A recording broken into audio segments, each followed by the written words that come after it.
Hello everyone, myself Swati Bhardwaj, I'm your botany faculty. So मेरा first class है 11th class में. अब तक मैंने 2 महीने 12th क्लास के ही लेक्चर्स लिए हैं, तो इंटरेक्शन हो जाए. अब आप नहीं हो तो फिर मुझे ही बोलना है सारा सब कुछ. 11th क्लास में बॉटनी पढ़नी है. Botany zoology, botany is related to plant kingdom and zoology is related to animal kingdom. ठीक है, तो एनिमल का आपको पूजा मैडम पढ़ाएंगी, मैं प्लांट का पढ़ाऊंगी. चलो देखो, 11th क्लास की बॉटनी पढ़ना है, 11th क्लास की बायोलॉजी पढ़ना है, तो बच्चा बहुत इंपॉर्टेंट है. तो मैडम क्या 12th इंपॉर्टेंट नहीं है, 9th 10th इंपॉर्टेंट नहीं है. लेकिन जब भी अपन स्कूल में एडमिशन लेते हैं, I think I am audible, जब भी अपन स्कूल में एडमिशन लेते हैं तो अपने लिए सबसे इंपॉर्टेंट क्लास हो जाती है जब भी एंट्रेंस क्लास होती है. अगर वो नर्सरी है, LKG, UKG, फर्स्ट स्टार्टिंग की 3 क्लासेस, तीन स्टैंडर्ड बहुत इंपॉर्टेंट हो जाते हैं, जिसमें अपन टेबल सीखते हैं, जिसमें अपन अल्फ़ाबेट सीखते हैं और हिंदी के क ख ग घ आ ई ई सीखते हैं. ये 4 चीज़ें सीखते हैं. क्यों इंपॉर्टेंट हो जाता है? इम्पोर्टेंट इसलिए हो जाता है कि तीसरी चौथी क्लास के बाद में से अपन को बुक मिलना स्टार्ट हो जाता है, जिसमें कहानियाँ, स्टोरी, पोएम, ये सब आना स्टार्ट होता है. पोएम पढ़ना है अगर अपन को, ट्विंकल ट्विंकल लिटिल स्टार, तो अगर अपन ने अल्फ़ाबेट फर्स्ट क्लास में नहीं पढ़ा तो काहे का ट्विंकल, काहे का लिटिल स्टार, कुछ समझ में नहीं आएगा. बस यही कारण है कि 10th क्लास पास करने के बाद में 10th क्लास तक तो सारे ही सब्जेक्ट बराबर लेवल पे, बराबर वेटेज में आगे बढ़ते हैं एक एवरेज स्टूडेंट को लेके.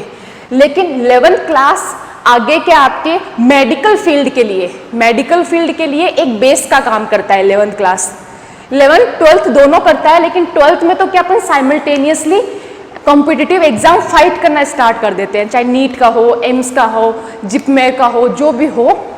तो अपन 12th के साथ में तो कोई रिस्क ले नहीं सकते. और सही बताऊं तो 11th क्लास का मैटर नीट एग्जाम के लिए 12th से ज़्यादा इंपॉर्टेंट है, क्योंकि 11th क्लास में आई थिंक 22 या 23 चैप्टर्स है और वेटेज भी खूब रखते हैं. और सबसे बड़ी बात, 12th क्लास के कंटेंट सिलेबस के बेस है. अगर 11th के आपने केयरफुली नहीं रीड किए हैं, केयरफुली आपने मेमोराइज नहीं किए हैं, तो 12th में बहुत दिक्कतें आती है. और प्लांट का तो मेजर पोर्शन ही 11th क्लास में आ जाता है. फिजियोलॉजी आ जाती है प्लांट की, और क्या क्या बोलते हैं, देखो ये आपकी 11th क्लास बायोलॉजी. ठीक है, मैं भी कैरी करती हूँ आज तक. ये मेरी स्कूल टाइम की है, मैं आज तक कैरी करती हूँ मेरे साथ में, क्योंकि बहुत इंपॉर्टेंट है. अभी 3-4 सालों से तो ये फॉर्मेट बन गया है ना नीट एग्जाम का, एम्स का, कि कंप्लीट लाइन उठ के आ जाती है. पहले हमारे टाइम पे जब दिया करते थे हम 2010, 11, 12, तब तक तो क्या होता था कि 60-70% NCERT में से आता था और 40% जो आता था वो NCERT से बाहर जरूर आता था, लेकिन रिलेटेड आता था. अब क्या आता है, अब 97% तो 90% तो NCERT की लाइन उठ के आ जाती है. 10% जो बाहर से आता है, तो बेटा आपको सिलेक्शन के लिए 70% चाहिए, ना 90 चाहिए ना 100 चाहिए. 70% आप अच्छा करके चले गए, आपका सिलेक्शन श्योर है. आप माइंड में, दिमाग में ये लेके बैठो कि हमें 12th के साथ में ही निकालना है. अब ये जो बेसिक चीज़ें मैंने बताई है आपको, ये सबको ही बता देगा कि क्यों इम्पोर्टेंट है, क्या इम्पोर्टेंट है, क्या आने वाला है. बट मैं इसलिए बता रही हूँ कि मैं आपका माइंड मेकअप जान सकूँ कि आपने ये दिमाग में कितने अटेम्प्ट सोच रखे हैं कि आपके नाम के आगे MBBS डॉक्टर, MBBS लगने से पहले आप कितने अटेम्प्ट देना चाहते हो. जो बच्चा 12th के 7 अटेम्प्ट निकालना चाहता है, तो उसको तो आज के दिन से ही लगना पड़ेगा. जो सोच रहा है कि यार 12th तक तो अच्छे बोर्ड में एग्जाम मार्क्स ले आते हैं, फिर 1 साल ड्रॉप करके 11, 12th का दोनों का बराबर पढ़ेंगे और निकाल लेंगे, तो अगर वो 1 साल लेके बैठा ना दिमाग में, उसको पक्के से 2 साल लगने वाले हैं. लिखा के ले लो मुझसे, क्योंकि दिमाग में अगर अपन ऑप्शन लेके चलते हैं ना, 1 year is option for him. ठीक है, अगर अपन ने ऑप्शन ले लिया दिमाग में, तो इट मीन्स आप ढीले पड़ गए, आप उस चीज को क्या ले रहे हो एज ए, छोड़ो जो भी है, आप मेरी बात समझने की कोशिश करो जो मैडम बोलना चाह रही है।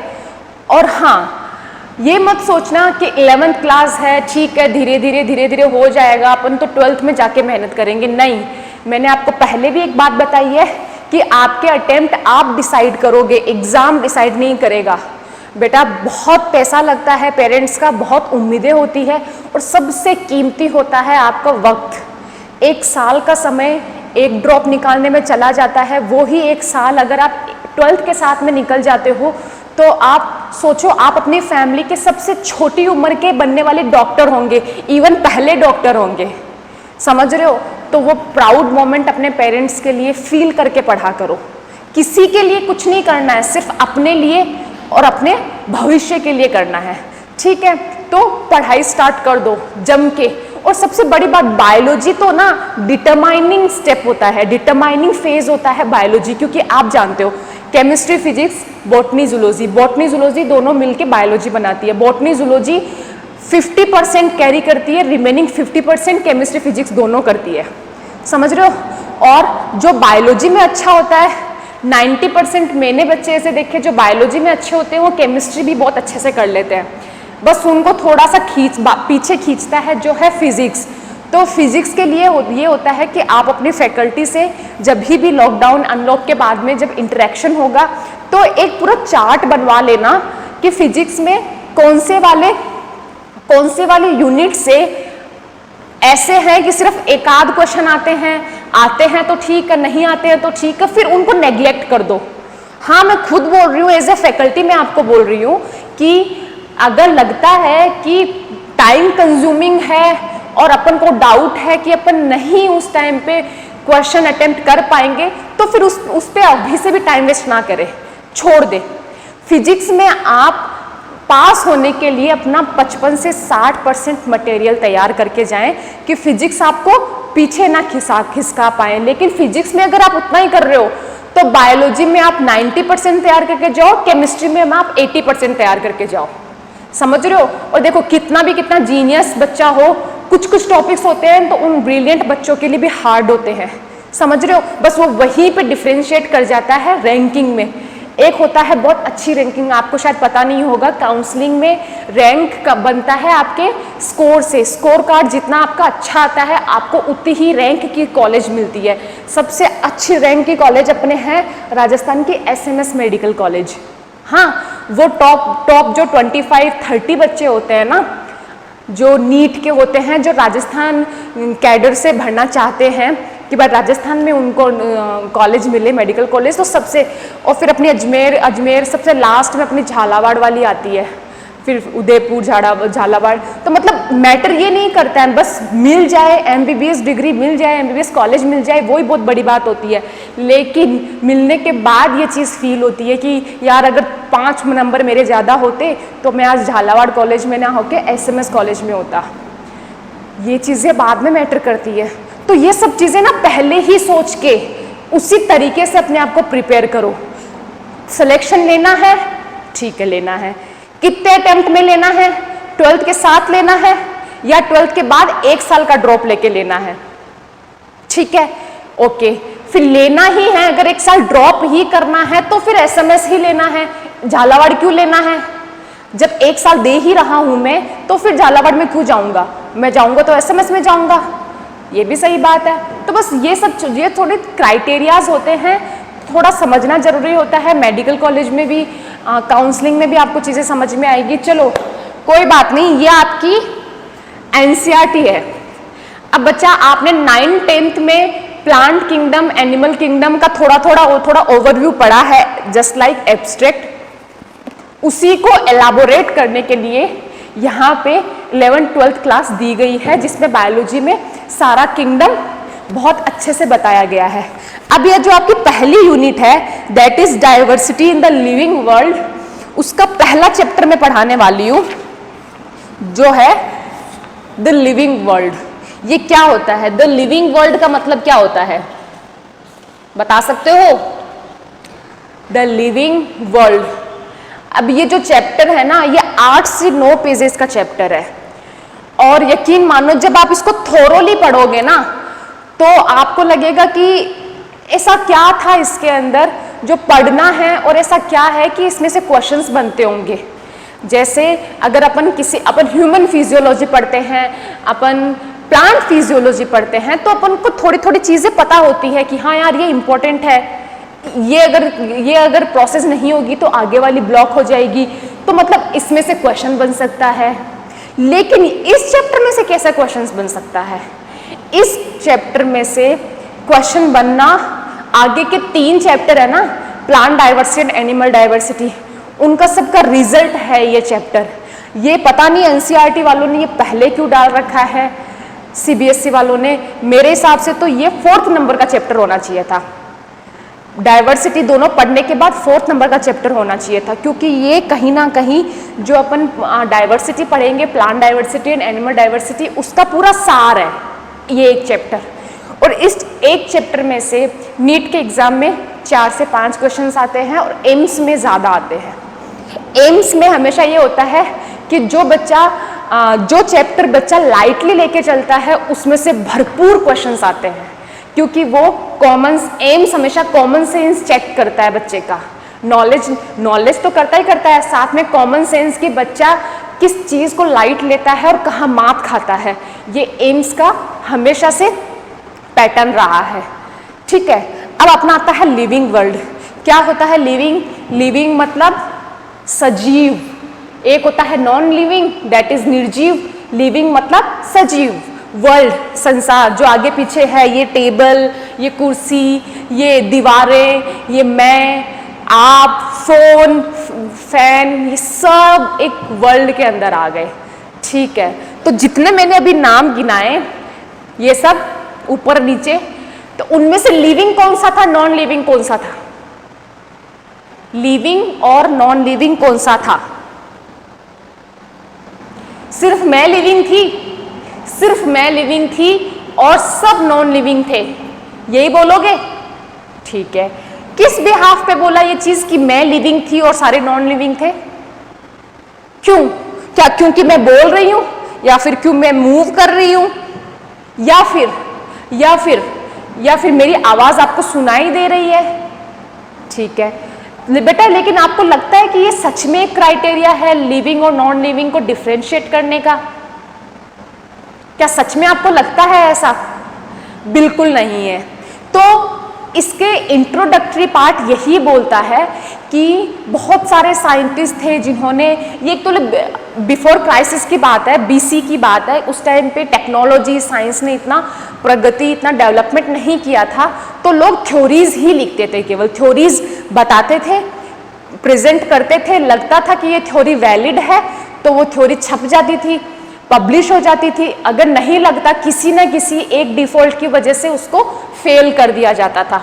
पब्लिश करने से ज़्यादा रेशियो किसी भी थ्योरी के फेल होने का था उस टाइम पे। उस टाइम पे क्या, साइंटिस्ट बहुत कम हुआ करते थे, तो एक दूसरे से जेलसी बहुत रखा करते थे। वो मैं 12th क्लास में आपको मेंडलिज्म पढ़ाऊंगी तो भी आपको ये चीज़ें समझ में आएगी। तो होता क्या है कि लिविंग और नॉन लिविंग, लिविंग को अपन बोल देते हैं, जैसे मैं आपकी एक एनसीईआरटी की एक लाइन पढ़ के बताती हूँ, all living organisms can grow, मतलब all living organisms can grow. तो ये क्या है, ये ग्रोथ करना, डेवलपमेंट करना, दैट इज, ये हाईलाइट की हुई जो लाइन्स है ना वो बता रही हूँ मैं। Reproduction likewise is a characteristics of living organism. अच्छा, another characteristics of life is metabolism. Then cellular organisation of the body is defining feature of life forms. ये सब चीजें बोल्ड में क्यों दे रखी है? ये जो आगे के 3 से लेके 5 पेज नंबर जो है, 3 to 5 पेज नंबर है, वहां तक ऐसा है कि आपको एक थ्योरेटिकल फॉर्म में बहुत सारी चीजें दे रखी है। लेकिन मैं जानती हूं आप जब तक इस मैडम से पढ़ोगे जो आपके सामने खड़ी है, कभी थ्योरेटिकल तरीके से नहीं पढ़ाएगी, क्योंकि मैंने स्टूडेंट लाइफ में ये चीज़ सफ़र की है कि थ्योरेटिकल चीज़ें अगर आप क्लास में पढ़ाओगे तो फिर आप में और फिर एनसीईआरटी में जो दे रखा है उसमें डिफरेंस क्या हुआ, क्या फ़ायदा हुआ हमें कोचिंग इंस्टीट्यूट को ज्वाइन करने का। ठीक है, तो मैं हमेशा बुलेट फॉर्म में करवाती हूँ। मेरा एक फंडा है कि अगर मैंने यहाँ पे कुछ लिख दिया, वो आपको अपनी कॉपी में लिखना ही लिखना है, कॉपी में लिखना है, एनसीईआरटी में लिखना है, जहाँ आपको, अब जैसे ना ये चीज़ें ये अपने फायदे के लिए दी हुई होती है।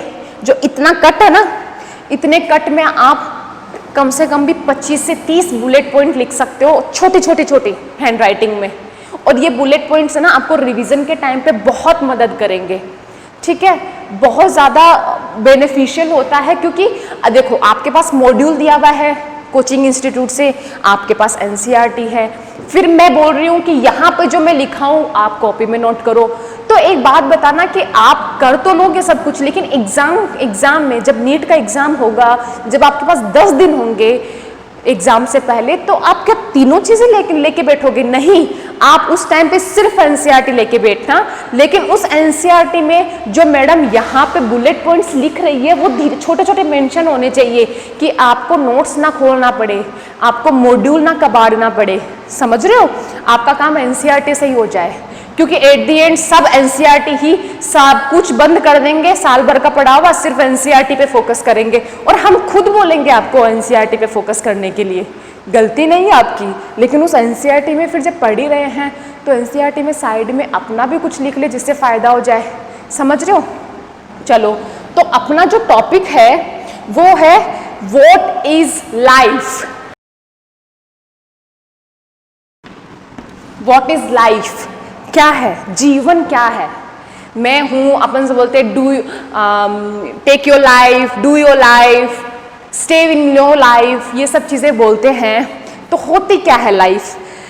Life is a unique complex organization of molecule that expresses itself through chemical reaction which leads to growth, development, responsiveness, adaptation and reproduction. क्या बोला मैंने ये बोला कि लाइफ एक ऐसी प्रोसेस है, ऐसी ऑर्गेनाइजेशनल प्रोसेस है जिसके अंदर कोई भी ऑर्गेनिज्म केमिकल रिएक्शंस शो करता है। अब किसकी हेल्प से केमिकल रिएक्शन शो करता है बताती हूँ, लिखते जाना। मैं बार बार मैं आपको ये चीज मेंशन नहीं करूंगी, अपने आप लिखते जाना। Growth, reproduction, responsiveness, adaptation.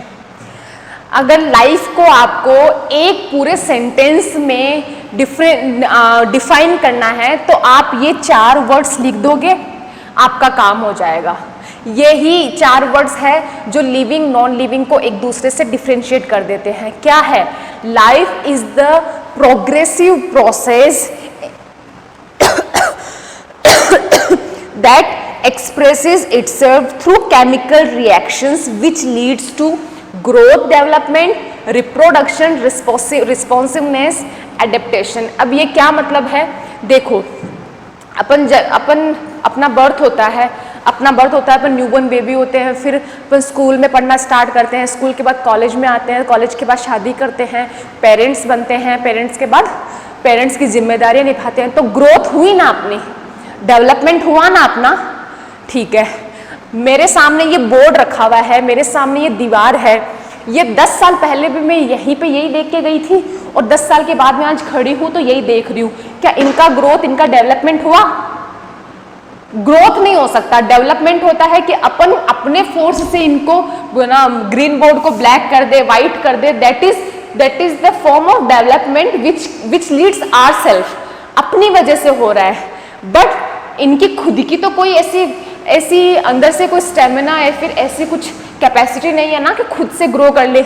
चलो, रिप्रोडक्शन, ऑब्वियसली अपने अगर एक जनरेशन से दूसरे जनरेशन में अपन फॉरवर्ड कर रहे हैं, अपन अपने पेरेंट्स के अपन जनरेशन है, फिर अपनी जनरेशन आएगी, वो रिप्रोडक्शन है। रिप्रोडक्शन अपन कर सकते हैं, लिविंग से ही कर सकते हैं ना।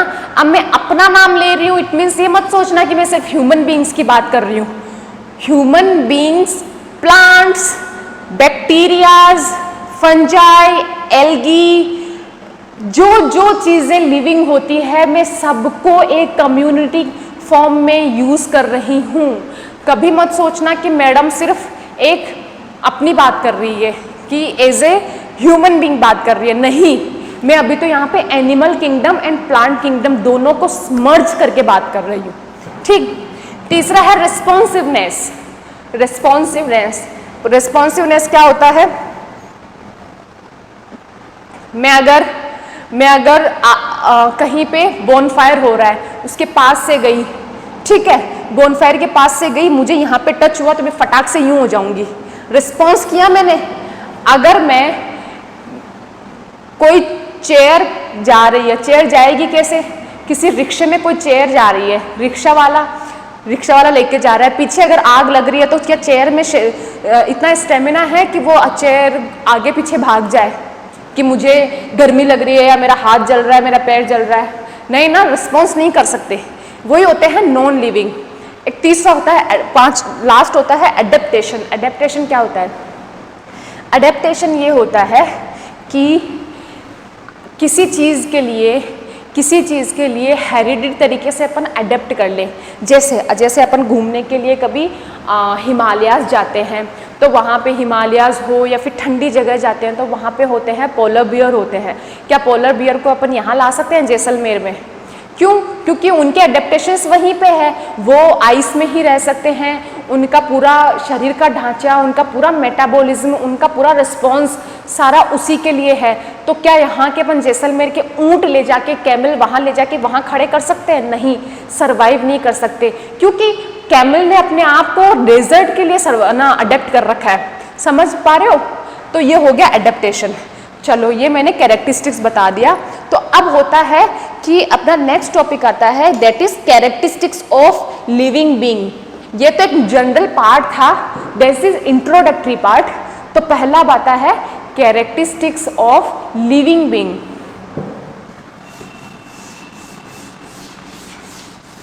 कि कैसे अपन डिफरेंस कर सकते हैं। ये अपन अपने दिमाग से नहीं बता सकते हैं कि ये लिविंग है और ये नॉन लिविंग है। अपन को डिफरेंशिएट करना आना चाहिए। तो अपन कैसे कर सकते हैं? ठीक है,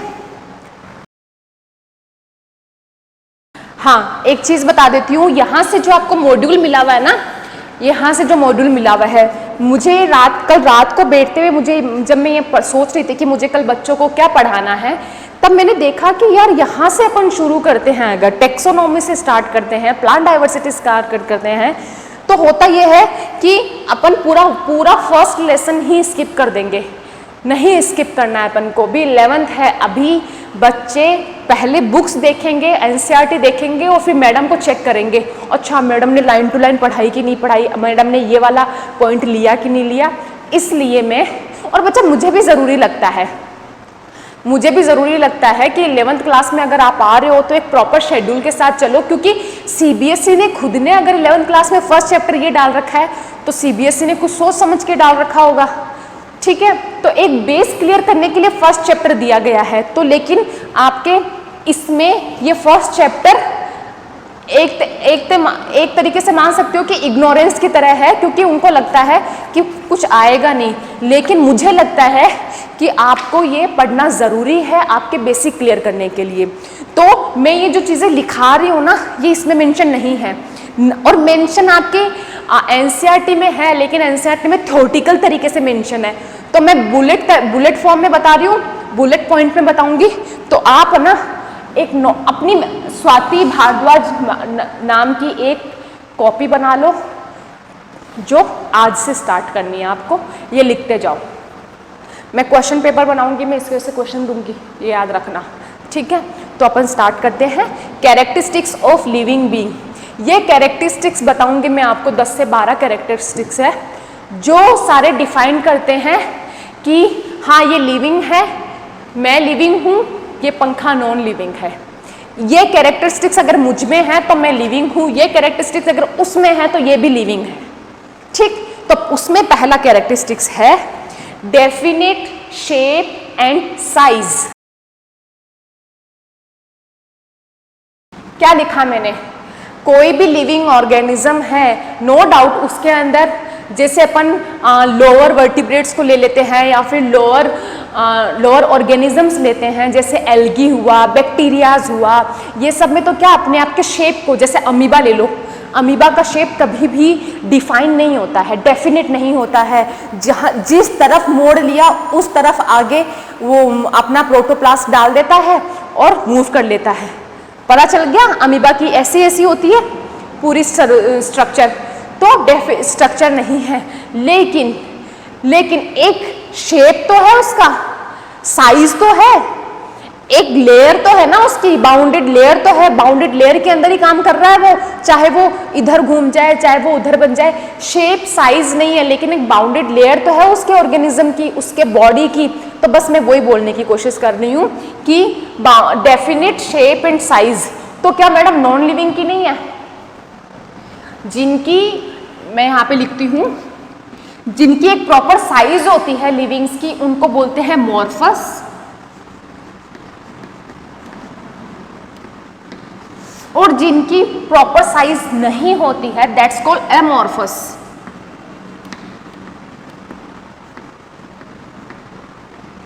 ठीक है, तो ठीक है मैम, आप बोल रहे हो कि ये कैरेक्टरिस्टिक्स ऑफ लिविंग बीइंग का पहला कैरेक्टर है that is definite shape and size.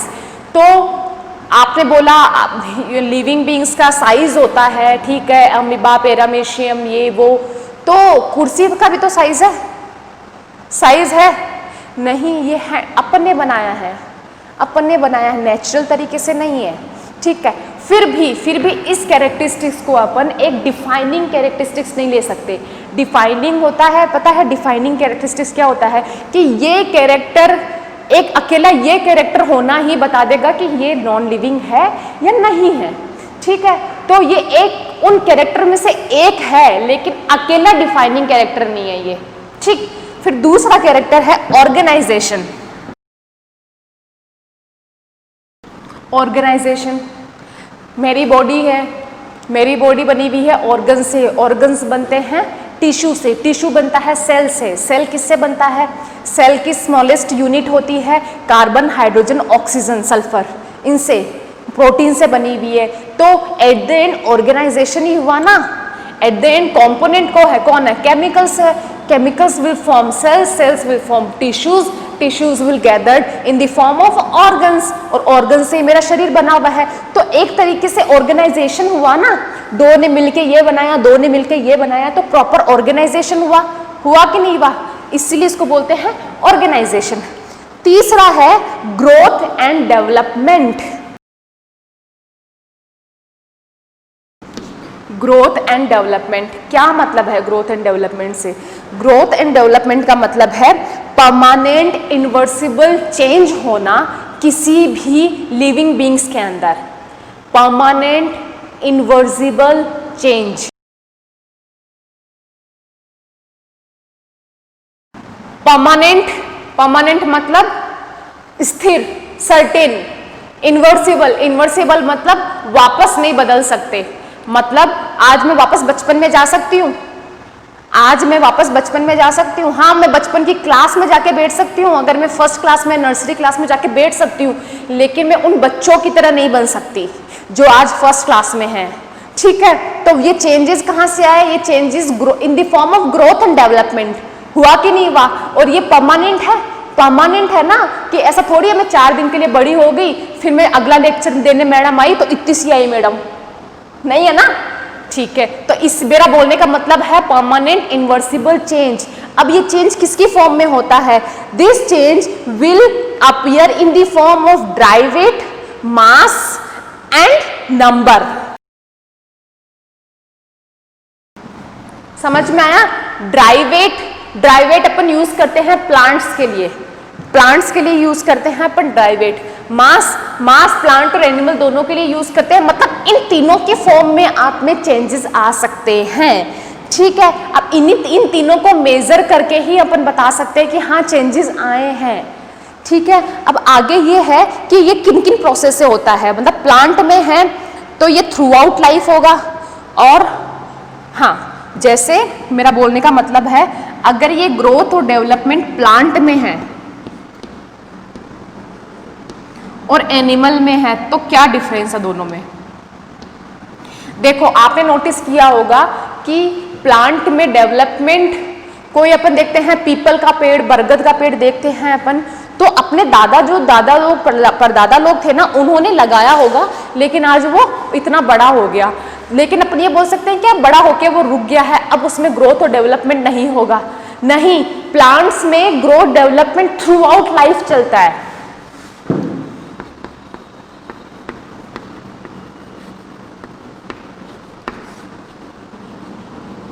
लेकिन एनिमल्स में ऐसा नहीं होता है। एनिमल्स में एक सर्टेन एज तक चलता है, सर्टेन एज तक। जैसे अपन बोलते हैं ना कि यार ये तो हाइट में कमी रह गया, अब तो क्या बढ़ेगा, अब थोड़ी बढ़ेगा। क्यों बोलते हैं अपन बोलते हैं टीनेज तक की हाइट बढ़ती है। ज़्यादा से ज़्यादा एक्सरसाइज, योगा, स्ट्रेचिंग वगैरह करने से 1-2 इंच में फर्क आ सकता है, वो भी आप अपनी बॉडी को फोर्स करो तो, मशक्कत करो तो, वरना नेचुरली तरीके से टीनेज तक ही किसी की हाइट बढ़ती है।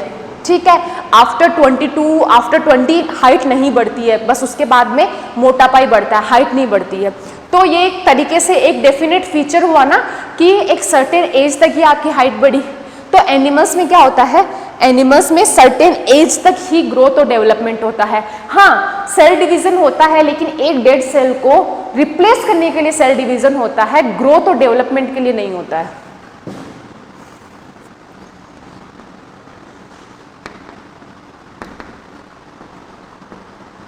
ठीक है, और ये प्रोसेस क्या होती है, ग्रोथ और डेवलपमेंट की प्रोसेस होती है, 3 प्रोसेस होती है इसकी। पहली होती है सेल डिवीजन, दूसरी होती है सेल एनलार्जमेंट, और तीसरी होती है सीक्रेशन ऑफ एपोप्लाज्मिक सब्सटेंसेस।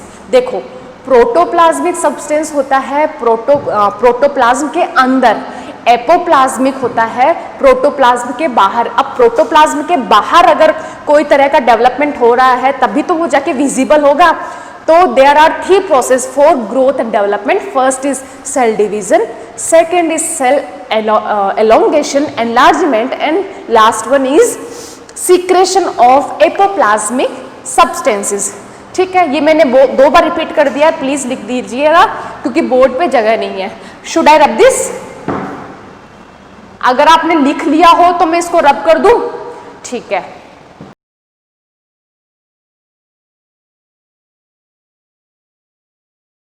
अब ये जो ग्रोथ और डेवलपमेंट मैंने अभी अभी आपको बताया है, तो उसकी 3 प्रोसेस बताई, मेरे को लिखना पड़ेगा। बेटा खुद लिख लो, cell division, second cell enlargement, और तीसरा है सीक्रेशन ऑफ एपोप्लाज्मिक सब्सटेंसेस। अब ये ग्रोथ और डेवलपमेंट होता है 2 फेजेस में होता है।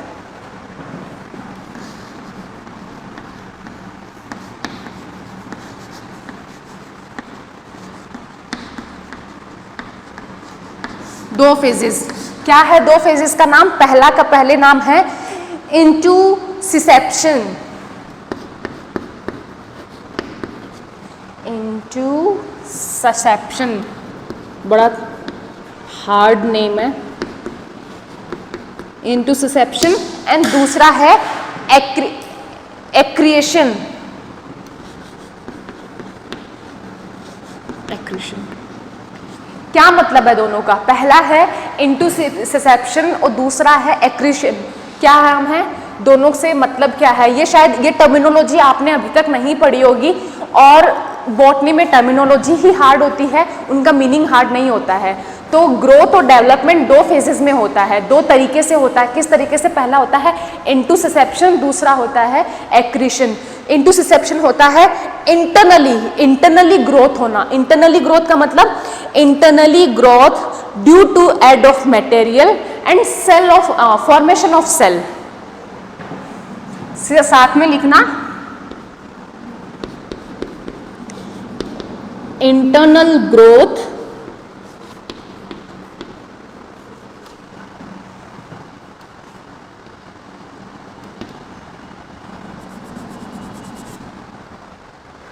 Due to aid of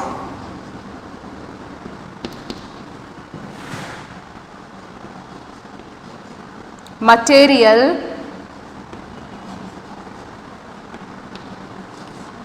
and formation of cell।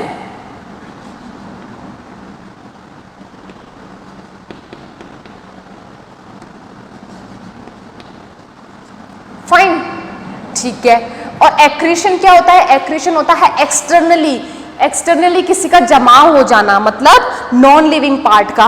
कैसे? माउंटेन्स में, क्रिस्टल्स में, स्टोन्स में। मतलब अपन देखते हैं ना कि कई बार माउंटेन्स, जैसे अरावली हिल्स को देख लो, बाहर अपन बोलते हैं कि यार मैं पिछली बार यहाँ आया था तो ये चट्टान यहीं तक थी, ये पहाड़ यहीं तक था, अब देखो कितना ऊंचा हो गया। तो बाहर से जमा हुआ ना उसके ऊपर, बाहर से जमा हुआ, लेकिन अपन को तो ग्रोथ दिख रही है उसकी, पहले इतना था फिर इतना था, तो उसको अपन बोलते हैं एक्रीशन। इसके लिए बढ़िया टर्मिनोलॉजी है एड ऑफ नॉन लिविंग।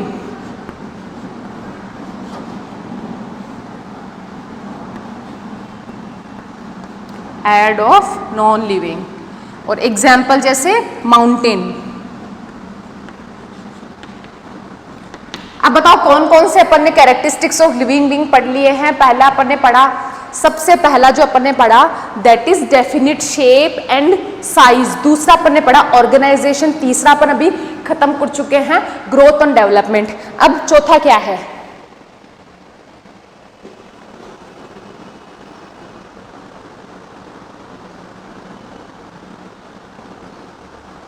चौथा क्या है? चौथा है मेटाबॉलिज्म।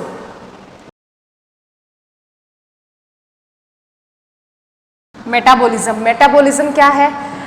यही एक सिंगल वन, अगर मैं आपको 12 से 13 जो फीचर्स पढ़ाऊंगी, कैरेक्टरिस्टिक्स पढ़ाऊंगी, उनमें से मैं अगर आपको क्वेश्चन डाल दूं कि इनमें से सबसे एक ऐसा कैरेक्टरिस्टिक्स बताओ, एक ऐसा फीचर बताओ जो लिविंग बीइंग में होना ही होना चाहिए, उसके बिना लिविंग कभी लिविंग नहीं होगा, नॉन लिविंग होगा, तो ये है डेफिनेट फीचर जो लिविंग्स को डिफाइन करता है।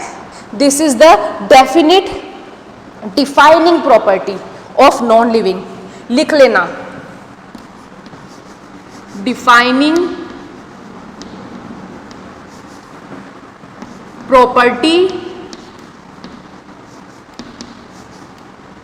Of non living. Defining property of non living मतलब इसके बिना चाहे चार कैरेक्टरिस्टिक्स और साथ में हो, लेकिन इसके बिना नहीं हो पाएगा। और मेटाबॉलिज्म अपन जानते हैं क्या होता है। मेटाबॉलिज्म होता है अपने बॉडी के अंदर जितनी भी तरह की बायोकेमिकल रिएक्शंस होती है उनको मेटाबॉलिज्म बोलते हैं। बायोकेमिकल रिएक्शंस मतलब अपन सुबह उठते हैं उसमें किसका काम है? किसका काम है? रात भर अपन ने सोया, रेस्पिरेशन किया, उठा तो रेस्पिरेशन बंद हो गया? नहीं, रेस्पिरेशन चल रही है, तो respiration is also a form of metabolism reaction. उसके बाद अपन ने फ्रेश हुए, ब्रश किया, क्या किया, कैसे किया? नर्वस सिस्टम के थ्रू। नर्वस सिस्टम ने ब्रेन से अपन को ऑर्डर मिले नर्वस सिस्टम के थ्रू, तो that is also a type of metabolism character. ठीक है, तो मतलब 24 घंटे में अपना पूरा बॉडी जो चल रहा है वो मेटाबॉलिज्म रेट के अकॉर्डिंग ही चल रहा है। तो दो तरह की रिएक्शन हुई on the basis of metabolism, anabolism and catabolism. बता सकते हो कि इन दोनों में डिफरेंस क्या होता है? What is the difference between anabolism and catabolism reaction? Anabolism reaction होती है हमेशा एक फॉर्मिंग रिएक्शन। फॉर्मिंग रिएक्शन मतलब किसी भी एनर्जी कंटेंट का फॉर्मेशन होना, वो होता है एनाबॉलिज्म रिएक्शन। अब बताओ एनाबॉलिज्म रिएक्शन का क्या बोलते हैं, बेस्ट एग्जाम्पल क्या है? फोटोसिंथेसिस। फोटोसिंथेसिस में क्या बन रहा है? लास्ट में ग्लूकोज बन रहा है in the form of sucrose and fructose, वही तो बन रहा है, तो उसको बोलते हैं anabolism reaction, photosynthesis.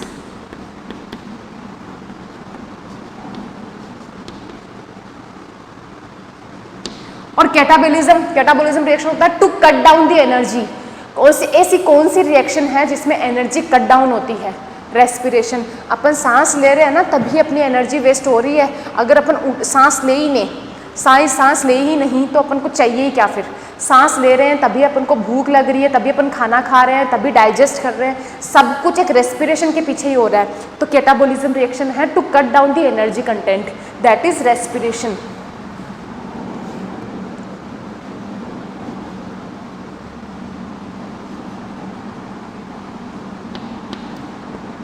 That is respiration. हो गया? चलो फिर अब ये अपना चौथा था जो सबसे ज़्यादा defining property of living beings. ठीक है, अब पांचवा अपना आता है दैट इज रिप्रोडक्शन। बेटा इतने डिटेल में आपको कोई नहीं समझाने वाला, इवन इतना डिटेल में आपके एनसीईआरटी में दे रखा है, लेकिन टाइम लगता है किसी भी टीचर को उस एनसीईआरटी में से एब्स्ट्रैक्ट करके निकाल के और अपने नोट्स में उतारना। ठीक है, मैं आपके लिए प्रॉपर नोट्स बना के लाई हूँ क्योंकि मुझे पता है 11th क्लास के बच्चों के साथ पहली बार रूबरू हो रही हूँ मैं, तो बनता है बच्चों को अच्छा पढ़ाना। ठीक है, तो अब पांचवा रिप्रोडक्शन।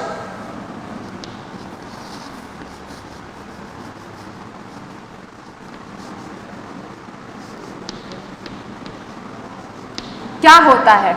रिप्रोडक्शन होता है अपनी जैसी ही दूसरी जनरेशन क्रिएट करना, formation of new individuals just like itself, formation of new individuals.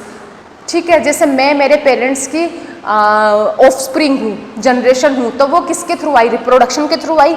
आप भी अपने पेरेंट्स से रिप्रोडक्शन के थ्रू आए।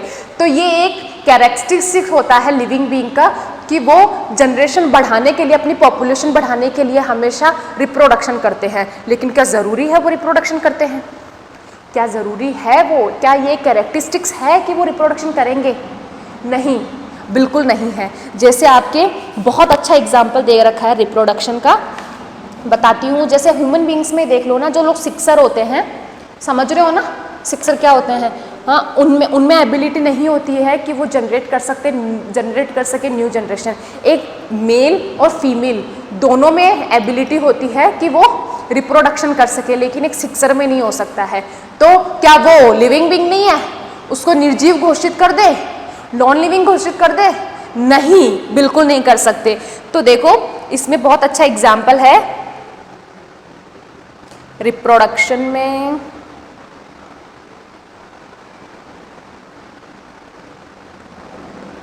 कोई नहीं, मुझे अभी दिख नहीं रहा है, मैं बता देती हूँ। हनी बी होता है ना, हनी बी, उसके मेल जो वर्कर होता है उनमें भी एबिलिटी नहीं होता है कि वो नई जनरेशन को रिप्रोड्यूस कर सके। तो वो क्या जनरेशन लिविंग बीइंग नहीं है? कैसे नहीं है? उड़ते हुए दिखते हैं अपन को। तो ये डिफाइनिंग फीचर नहीं है, बोलने का मतलब मेरा ये है। लेकिन मेटाबॉलिज्म था, एक डिफाइनिंग फीचर था, इसीलिए मैंने इतना एक्सप्लेन किया कि वो क्यों होता है। क्योंकि हर लिविंग बीइंग में इंटरनली बायोकेमिकल रिएक्शंस होगी और बायोकेमिकल रिएक्शंस को ही मेटाबॉलिज्म कहते हैं। फाइन, चलो अब नेक्स्ट अपना आता है होम्योस्टेसिस।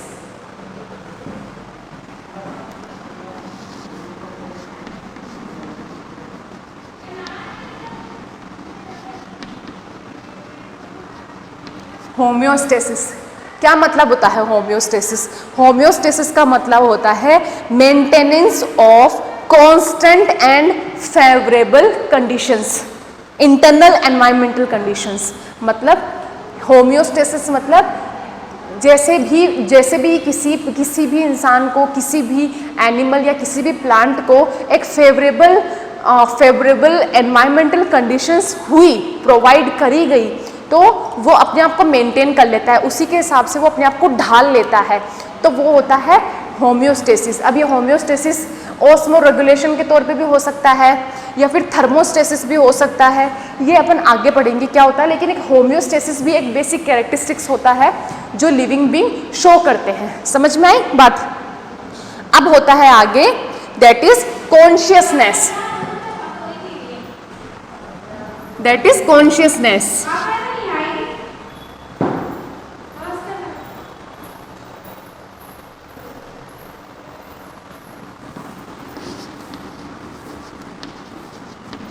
कॉन्शियसनेस क्या मतलब? सॉरी, कॉन्शियसनेस क्या होती है? कॉन्शियसनेस मतलब जैसे मेरे को अगर किसी ने यहाँ पे छुआ और मेरे को अगर कांटा लगा, कांटा लगते ही मेरे को एहसास हुआ, कैसे? नर्वस सिस्टम से एहसास हुआ मुझे कि मेरे को हाथ हटा लेना चाहिए क्योंकि मेरे को सुई चुभ गई है, कांटा चुभ गया है वहाँ पे, तो मैं निकल जाऊंगी यहाँ से, ठीक है ना, हटा लूंगी अपने हाथ को। बस यही कारण होता है कि कॉन्शियसनेस होती है लिविंग बींग्स में। अब आप बोलोगे मैम जो पोरीफेरा है, पोरीफेरा एनिमल किंगडम का सेकंड किंगडम आता है, प्रोटोजोआ के बाद में पोरीफेरा होता है। तो पोरीफेरास में तो कोई नर्वस सिस्टम नहीं होता है, उनकी कोई आँख नाक कान नहीं होते हैं ना, तो वो फिर कैसे अपने आप को कॉन्शियसनेस शो करते हैं? बेटा करते हैं, उनमें सेल्स होती है पिनेकोसाइट सेल्स। पिनेकोसाइट सेल्स से क्या होता है, उनको पता चल जाता है कौन सी चीज़ मुझे खानी है। मिट्टी थोड़ी खाते हैं पोरीफेरास, नो डाउट रहते पानी में हैं, पानी में भी तो नीचे मिट्टी होती है, क्या वो मिट्टी खा के सर्वाइवल करते हैं? नहीं, वो अपना फूड जू plankton, phytoplankton, bacterias, small insect सब कुछ खा सकते हैं वो। क्यों? With the help of consciousness.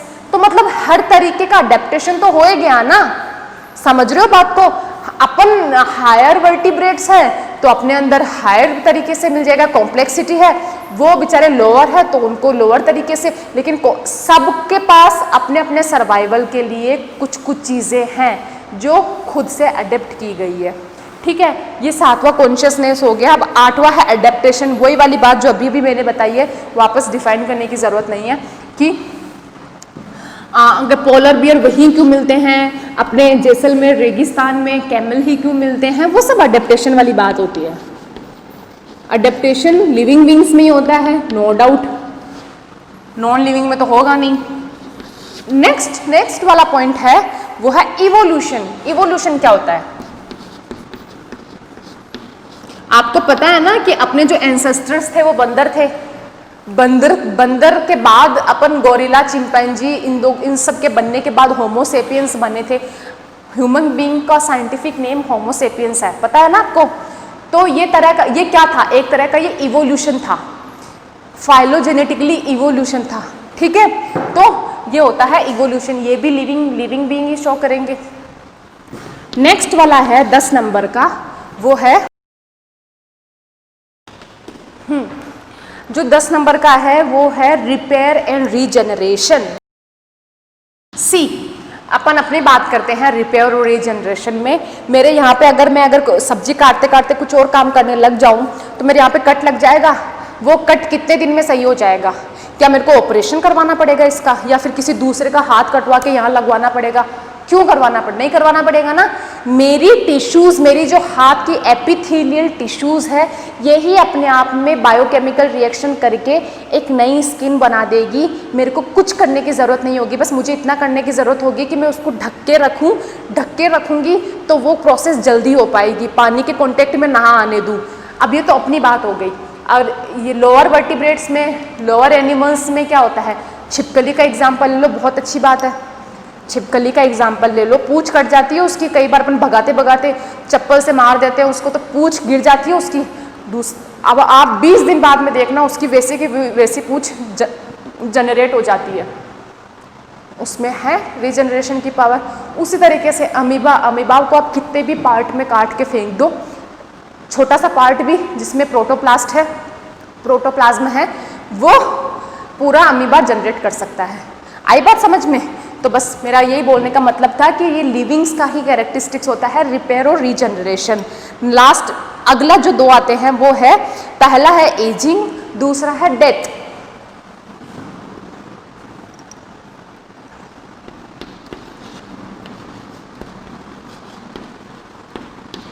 ऐसा तो नहीं लग रहा ना मैम ना आउट ऑफ सिलेबस पढ़ा रही है? आउट ऑफ सिलेबस नहीं है। स्टार्टिंग के 3, 4, 5 ये नंबर के पेपर पढ़ोगे ना स्टार्टिंग के, वो पूरा यही दे रखा है, लेकिन आपको इतना दिमाग भी तो होना चाहिए ना कि वो समझ में आए, इसलिए उसमें से निकाल के मैंने इस पर लिख दिया आपको।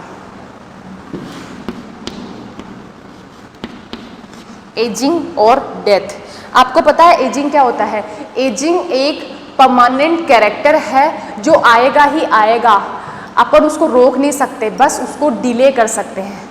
डिले कर सकते हैं अपन, मतलब अपन ऐसे चीज़ें करके उसको बस डिले कर सकते हैं कि हाँ मेरी आँखों के नीचे डार्क सर्किल ना दिखे, झुर्रियाँ ना दिखे, तो प्लास्टिक सर्जरी करवा ली, ये करवा लिया, वो करवा लिया, बाल सलमान खान जैसा गंजा हो गया तो ट्रांसप्लांट करवा लिए बाल। लेकिन एजिंग तो है ना, कितना ट्रांसप्लांट कराओगे? 10 साल बाद रहेंगे वो? नहीं रहेंगे। और क्या पता फिर वो ट्रांसप्लांट ही रह जाए और आगे पीछे के सारे उड़ जाओ तो और कार्टून लगोगे आप, समझ रहे हो? तो एजिंग को अपन ने डिले कर लिया, लेकिन क्या रोक पाए? नहीं रोक सकते। वो एक कैरेक्टरिस्टिक्स है लिविंग बींग्स का। अब लास्ट में है डेथ। जो इंसान इस संसार में आया है वो मरेगा ही मरेगा। अब डेथ होता क्या है, साइंटिफिक लैंग्वेज में डेथ होता है ultimate termination of functional life, ultimate termination of functional life, इसको बोलते हैं डेथ। ठीक है, अब होता क्या है कि डेथ भी दो तरीके की होती है, क्लिनिकल डेथ और बायोलॉजिकल डेथ। मैं बताती हूँ दोनों।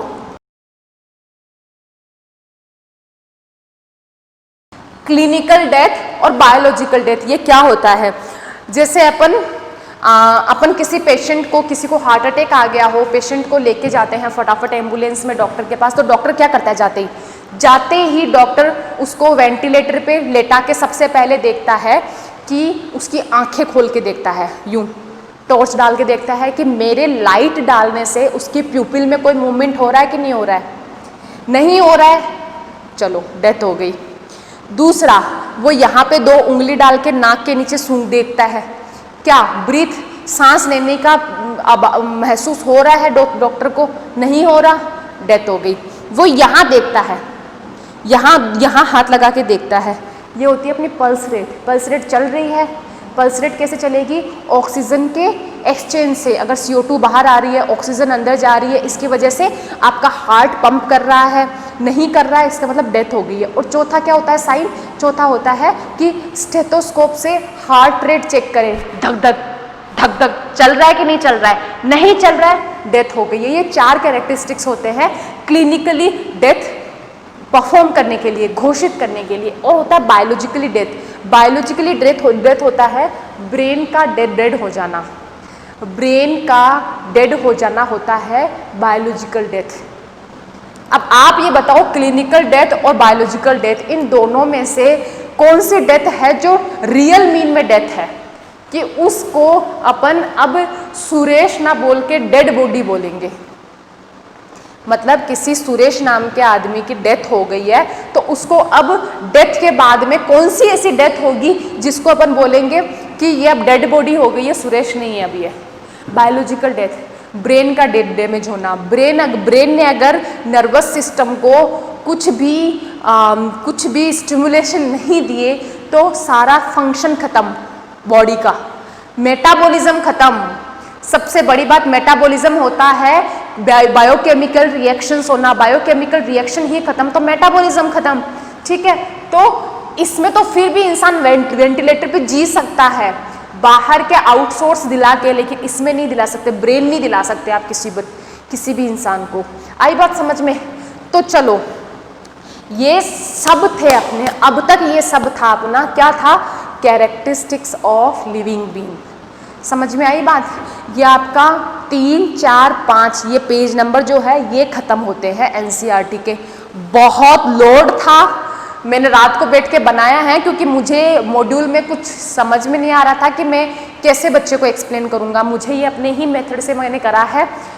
आई होप कि आपको ये समझ में आया होगा। अब अपन जो नया टॉपिक स्टार्ट करते हैं वो आपके NCERT में दे रखा है, diversity in the living world.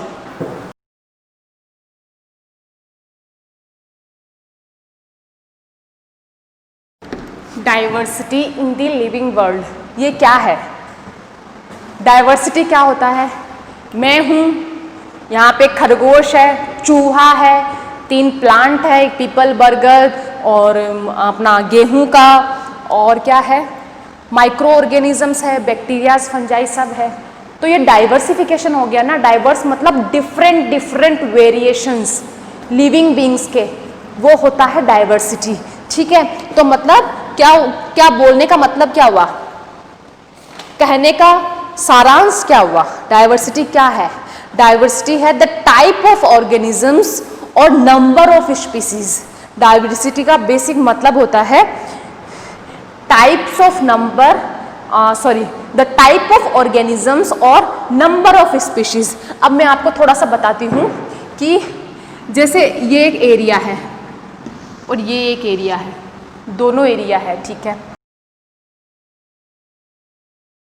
सी, ये दो तरीके के एरिया लिए मैंने, ए और बी, ठीक है। ये सर्टेन एरिया है, दोनों एरिया में मैं लिविंग बींग्स की बात कर रही हूँ, स्टार है और सर्कल है। अब आप बता सकते हो कि किसमें बायोडाइवर्सिटी ज्यादा है, किसमें, एक एक को गिनोगे ना, एक एक को गिनोगे, अगर सर्कल को गिनोगे तो सर्कल इससे इसमें ज्यादा है, स्टार को गिनोगे तो स्टार भी मैं इसमें इससे ज्यादा बना देती हूँ। लेकिन जहां मैं बायोडाइवर्सिटी की बात करूं, डाइवर्सिटी मैंने बताया स्पीशीज, काउंट ऑफ स्पीशीज का वेरिएबल होना, ठीक है, तो किसमें ज्यादा है, नंबर ऑफ स्पीशीज किसमें ज्यादा है, 1 2 3 एंड 1 2, तो नंबर ऑफ स्पीशीज बी में ज्यादा है, तो बी की डाइवर्सिटी ए के कंपैरिजन में ज्यादा है। मेरे बोलने का मतलब ये है, समझ में आया? बायोडाइवर्सिटी क्या है? बायोडाइवर्सिटी है is the type of organism और नंबर ऑफ स्पीशीज, स्पीशीज के नंबर का एक तरह से मापदंड है, मेजरमेंट है बायोडाइवर्सिटी, ठीक है। अब आपके ना एनसीईआरटी में ना थोड़े से डेटा मेंशन कर रखे हैं कि अर्थ पे 1.7 to 1.8 मिलियन स्पीशीज मौजूद है। लास्ट जिस टाइम पे सर्वे हुआ था उसका ये डेटा है, तो ये याद रखना, आपको 1.7 to 1.8 तो दिया हुआ रहेगा, लेकिन ज़रूरी नहीं है आपको मिलियन भी दिया हुआ हो। अगर आपको 17 से 18 लाख भी दे रखा हो ना, तो भी ना वहाँ पे झड़प मत जाना, हमें तो मिलियन में ऑप्शन दो, आपका बोनस मार्क्स दो, मिलियन में था, नहीं, कन्वर्ट करना भी आना चाहिए, लाख भी बोल सकते हो उसको, ठीक है। तो ये याद में रखने वाली बात है। अब मैं ना छोटी छोटी टर्मिनोलॉजी, अब ये जो बायोडाइवर्सिटी है ना, ये बायोडाइवर्सिटी अपन एलाबोरेटिव तरीके से पढ़ेंगे। किसमें पढ़ेंगे? अपन पढ़ेंगे इकोलॉजी वाले सेक्शन में। इकोलॉजी वाले सेक्शन में कम से कम भी 4 लेक्चर केवल बायोडाइवर्सिटी के ही हैं, तो वो अपन आगे पढ़ेंगे, लेकिन अभी बस इतना सा जान लेना जरूरी था। अब छोटी छोटी टर्मिनोलॉजी है उसके बारे में पढ़ते हैं। पहली टर्मिनोलॉजी अपनी आती है नोमेनक्लेचर। नोमेनक्लेचर, इसको सीधी सिंपल लैंग्वेज में बोलते हैं नामकरण। किसी भी फैमिली में किसी भी बच्चे का जन्म हुआ तो उसका नामकरण संस्कार रखा, उसका नाम दे दिया, चिंटू, फिंटू, पिंटू, जो भी नाम हो उसका वो दे दिया, तो वो तो हमने दे दिया, ठीक है। लेकिन क्या डॉग्स में, कैट्स में, प्लांट्स में कोई नाम रखने वाला है? कोई नहीं है, तो उनका भी सोचना पड़ेगा। तो nomenclature होता है the process of naming an organism in such way that the organism is known by the same name all over the world। मेरा बोलने का मतलब ये है कि nomenclature एक वो प्रोसेस है जिसमें अपन लिविंग बींग्स को नेमिंग देते हैं। लिविंग बींग्स को नेम, अब चिंटू फिंटू ये तो अपन ने दे दिया, लेकिन साइंटिफिक लैंग्वेज में अपन सारा का नाम एक है, होमोसेपियंस। सबका नाम होमोसेपियंस है। होमोसेपियंस में होमोसेपियंस तुम, ठीक। तो नोमेनक्लेचर एक वो प्रोसेस है जिसमें लिविंग बींग्स को नाम दिया जाता है, और वो नाम जो होता है ना, वो ऐसा नहीं है कि अजमेर में इसका नाम होमोसेपियंस होगा और दिल्ली में जाते चेंज हो जाएगा, फिर एयरपोर्ट से फ्लाइट से लिया, लंदन में लैंड किए तो वहां अलग हो गया, ऑस्ट्रेलिया में अलग हो गया, नहीं, ऑल ओवर वर्ल्ड वो नाम लिखित होगा ऐसी ऑर्गेनाइजेशंस में कि उससे कोई डिनाई नहीं कर सकता है, और वो कहीं पे भी जाके उसको खोल के देखे तो उसमें सेम नाम मिलने वाला है, उस प्लांट का, उस एनिमल का, उस लिविंग बीइंग का। तो इस तरीके से जो ऑर्गेनाइजेशंस है वो दो है, दैट इज, पहला ऑर्गेनाइजेशन का नाम है ICBN और दूसरे ऑर्गेनाइजेशन का नाम है ICZN।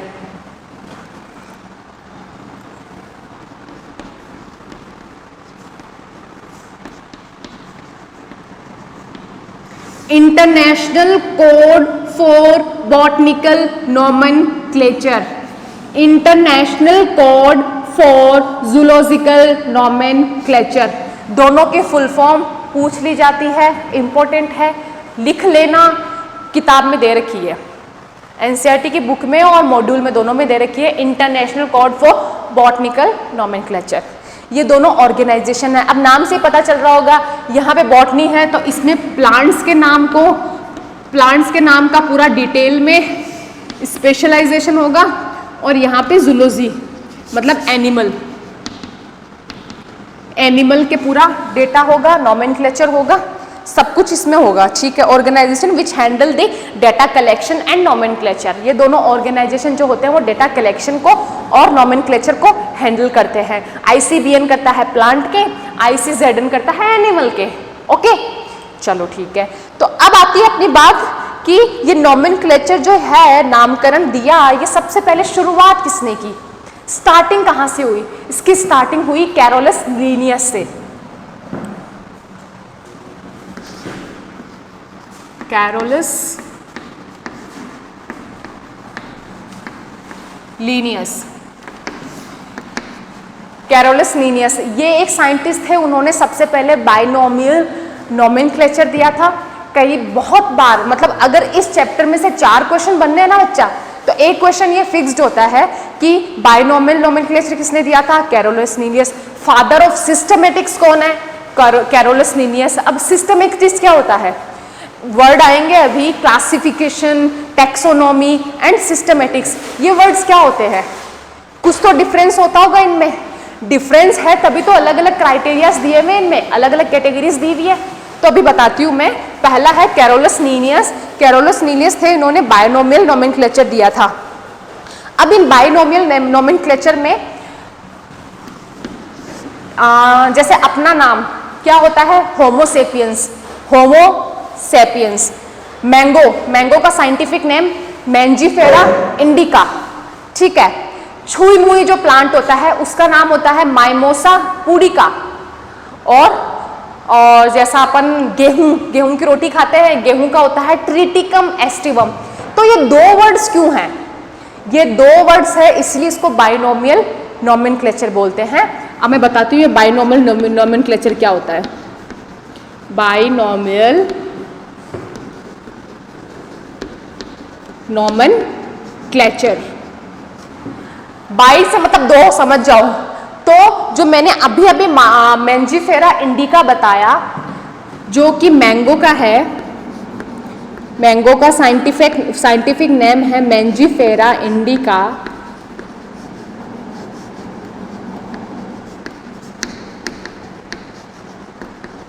तो जो इसका पहला नाम जो है ना मैंजीफेरा इंडिका, वो होता है जीनस। जीनस मतलब जेनेरा, किस जेनेरा से बिलोंग करता है ये। और जो इंडिका है वो है स्पीशीज, स्पीशीज का नाम जीनस और स्पीशीज, ये होता है मैंजीफेरा इंडिका।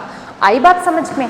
तो अब उसी तरह से होमो सेपियंस, होमो सेपियंस में भी बाइनोमियल नॉमेनक्लेचर ये बोलता है कि होमो जो है वो जीनस है, सेपियंस जो है वो स्पीशीज है। अब ये जीनस, स्पीशीज, ये सब क्या है मैं अभी अभी आगे नेक्स्ट ये डिस्क्राइब करूंगी आपको। तो बोलते हैं अब ये बाइनोमियल नॉमेनक्लेचर को डिसाइड करने के लिए 4 रूल्स दिए थे। मतलब कैरोलस लीनियस ने बाइनोमियल नॉमेनक्लेचर के अनुरूप किसी भी प्लांट या किसी भी एनिमल या किसी भी लिविंग बीइंग के नाम को, साइंटिफिक नेम को डिस्क्राइब करने के लिए, लिखने के लिए 4 रूल्स दिए थे। 4 रूल्स में पहला रूल ये था कि अगर अपन पूरा नाम लिखते हैं तो पहला बताएगा जीनस को, दूसरा बताएगा स्पीशीज को। जो पहला जीनस को बताएगा उसका फर्स्ट लेटर हमेशा कैपिटल होगा, और जो स्पीशीज को बताएगा उसका फर्स्ट लेटर हमेशा स्मॉल लेटर होगा। तो आई यहाँ पे आई बड़ा ना होके स्मॉल होगा। चलो ठीक है। फिर तीसरा जो रूल था वो ये बोलता था कि अगर आप किसी भी प्लांट या एनिमल का नाम लिख रहे हो अगर, तो उसका फर्स्ट वर्ड होगा ना वो इटैलिक्स में होगा। इटैलिक्स बचा, जैसे ए अपन नॉर्मल ए ऐसे लिखते हैं, इटैलिक्स में थोड़ा सा ऐसे हो जाएगा। तो यहाँ पे एम ऐसे हो जाएगा, और आई मैंने ऑलरेडी वैसे ही लिखा है, तो समझ रहे हो इटैलिक्स में होगा। नो डाउट ये लिखने का मेथड इटैलिक्स से होता है, लेकिन जहाँ से इन वर्ड्स को उठाया जाता है वो लैंग्वेज लैटिन होती है। अब एक बार ये बताइए, क्वेश्चन पूछा गया है एम्स में कि लैटिन लैंग्वेज से ही क्यों लिया गया। बेटा लैंग्वेज ऐसी ली जाती है हमेशा जिसमें कभी छेड़छाड़ ना कर सके, और लैटिन लैंग्वेज आज से बहुत टाइम पहले की है, डेड लैंग्वेज बोलते हैं। डेड लैंग्वेज मतलब उसमें और ज़्यादा मॉडिफिकेशंस नहीं हो सकते, जितने रूल्स जितनी किताबें छपनी थी वो छप चुकी है, उन्हीं में से बस उनको उठा के वर्ड्स को बाहर लाना है। उनमें और जैसे Hindi, English, Sanskrit and French, Spanish, इनमें डे बाय डे बहुत मॉडिफिकेशंस हो रहे हैं इन लैंग्वेजेस में। तो एक तरह का कोई सर्टेनिटी नहीं है ना, और अपन तो सर्टेनिटी की बात कर रहे हैं ICBN और ICZN के थ्रू कि ऐसे डेटा कलेक्शन करना है कि दिल्ली में भी वही नाम हो तो ऑस्ट्रेलिया में भी वही नाम हो तो लंदन में भी वही नाम हो। तो अगर ऐसे मॉडिफिकेशंस होते रहेंगे लैंग्वेजेस के चक्कर में, तो कौन तो फिर अपडेट पे बिलीव करेगा? कोई नहीं करेगा। जिसका जो नॉलेज होगा वो उसी नॉलेज से पढ़ाता जाएगा और गलतियां करता जाएगा। समझ रहे हो?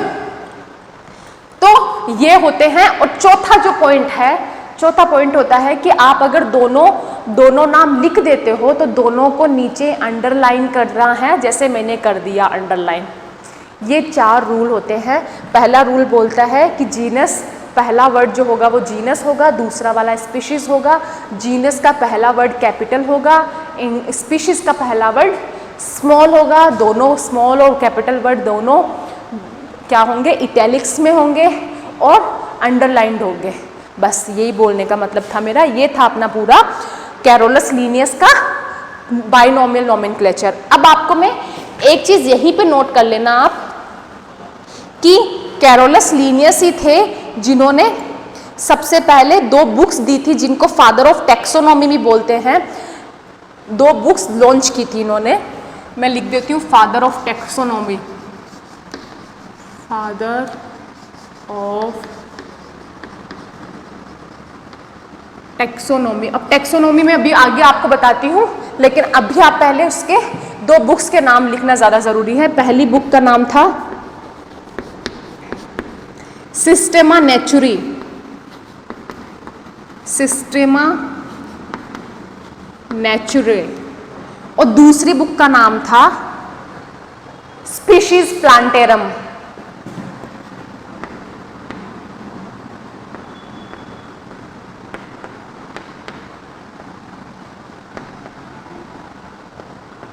लीनियस ने अपने टाइम पे 2 बुक्स दी थी। अब बच्चा इन बुक्स में ना कितने प्लांट्स और कितने एनिमल्स को डिफाइन किया गया है, ये भी इम्पोर्टेंट है, पूछ लिया जाता है। नीट में नहीं तो एम्स से पूछ लिया जाता है, या फिर जिपमेर में पूछ लिया जाता है, या कोई भी एग्जाम होता है AFMC में पूछ लिया जाता है। तो मैं यही मेंशन कराती हूँ आपको कि जो ये सिस्टेमा नेचुरा था ना, उसके अंदर स्पीशीज जो थी वो थी 4326 स्पीशीज ऑफ एनिमल, सॉरी हाँ एनिमल।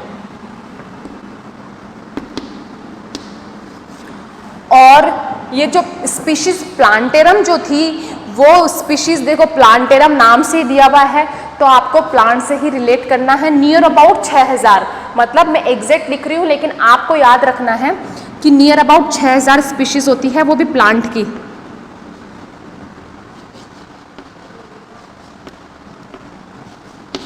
ठीक है, अब आपको एग्जैक्ट वैल्यू याद रहे तो ठीक है, वरना एक फंडा बस हमेशा याद रखना कि एनिमल्स के कंपैरिजन में प्लांट्स हमेशा ज़्यादा होते हैं।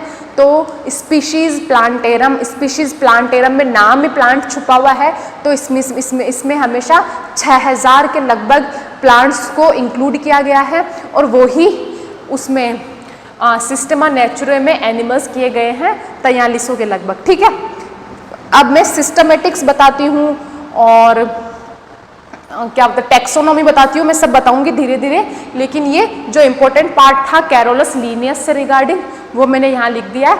अब मैं रब कर रही हूँ।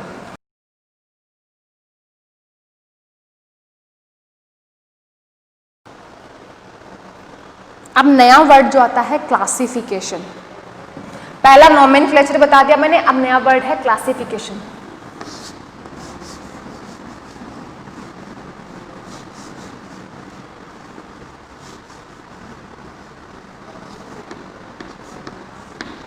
क्लासिफिकेशन, क्लासिफिकेशन को हिंदी में समझना ज़्यादा इजी होता है, दैट इज़ वर्गीकरण। क्लासिफिकेशन क्या होता है? ये होता है grouping of organism into different categories on the basis of their observational characteristics.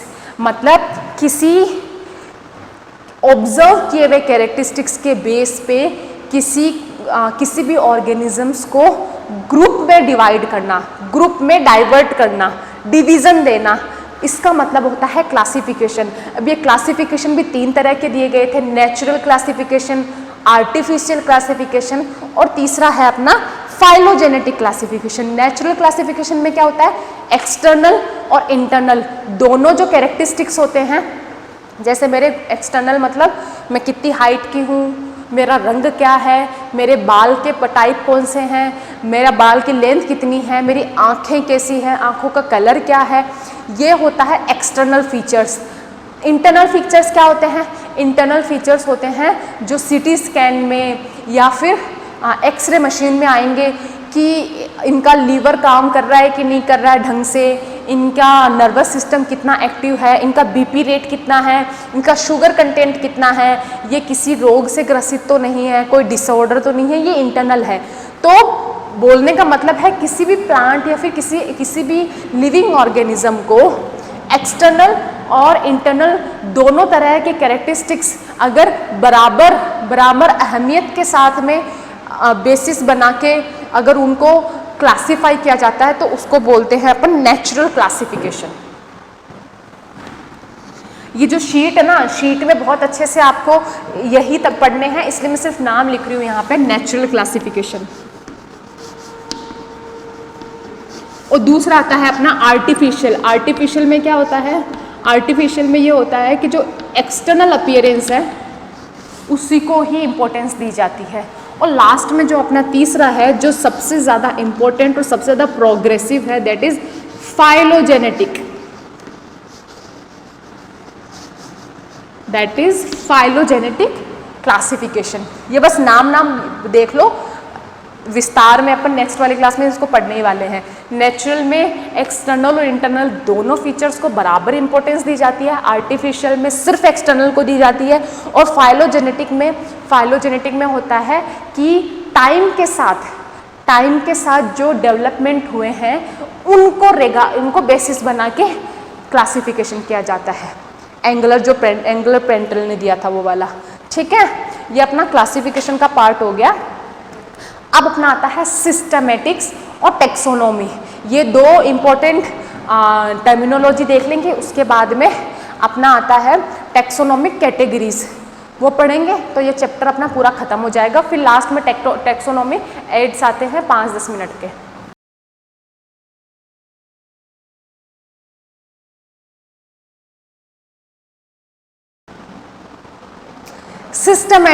Systematics होता है study of diversity of organism that includes identification, nomenclature and classification. ये 3 वर्ड आपको सिस्टमेटिक्स में लिखना जरूरी है कि सिस्टमेटिक्स टैक्सोनॉमी से कैसे डिफरेंट हुआ। इसीलिए मैंने दोनों को अलग अलग लिखा है कि सिस्टमेटिक्स होता है study of organism, study of diversity of organism.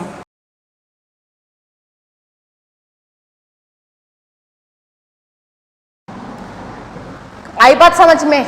अगर आपको 11th के एग्जामिनेशन हॉल में भी लिखना पड़े कि सिस्टमेटिक्स का मतलब क्या होता है, सिस्टमेटिक्स का मतलब होता है study of diversity of on organism that includes identification, nomenclature and classification. ये होता है सिस्टमेटिक्स का मतलब। और सिस्टमेटिक्स वर्ड आपको पता है सबसे पहले किसने दिया था?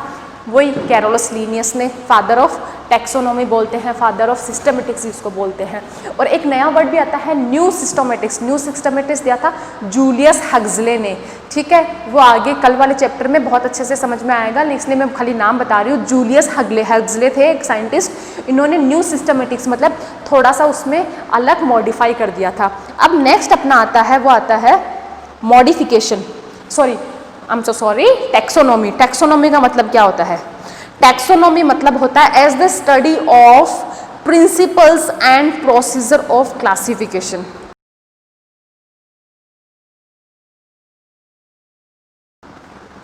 ये होता है क्या? ये होता है is the study of principle and procedure of classification. ये होता है टैक्सोनॉमी। अब टैक्सोनॉमी और सिस्टमेटिक्स में डिफरेंस क्या हुआ? दोनों एक जैसी टर्मिनोलॉजी लगती है, लेकिन नहीं। टैक्सोनॉमी एक तरह से किसी भी प्लांट या एनिमल को उसके प्रिंसिपल्स को क्लासिफाई करने का प्रोसीजर होता है, लेकिन ये कोई प्रोसीजर नहीं है, ये एक स्टडी है, study of diversity of an organism that includes identification, nomenclature and classification. दोनों लिख लो, बहुत इंपॉर्टेंट है। अब टैक्सोनॉमी में एक वर्ड आता है टैक्सा और दूसरा वर्ड आता है टैक्सोन। टैक्सा और टैक्सोन ये क्या होता है? ये पढ़ने के लिए अपन को पढ़ना पड़ेगा टैक्सोनॉमी कैटेगरीज। देखो अपन लोग ना एनसीईआरटी में अब आ गए हैं पेज नंबर 8 पे, that is taxonomic categories.